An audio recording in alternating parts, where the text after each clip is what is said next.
employees for your commitment to live music on the Central Coast. Member for Fisher.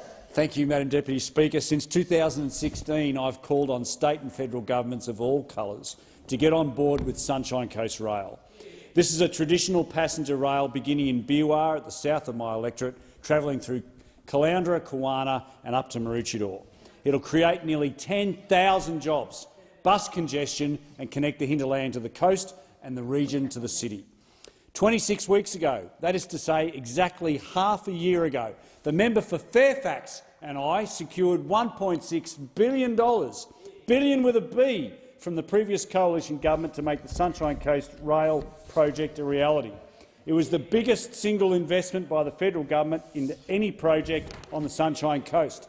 The state LNP are on board, and once upon a time, on the eve of the election, the federal Labor government gave a somewhat tacit commitment to retain our funding.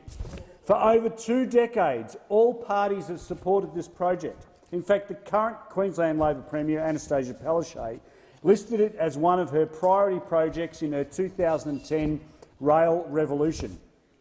Fast forward 12 years, or in Labor terms 3 election cycles, and amidst all the gerrymandering and union pleasing, Queensland Labor are still to come out in support of the project. Their own state members in Caloundra and Nicklin refused to make the case to their colleagues. Now, we need to get on board.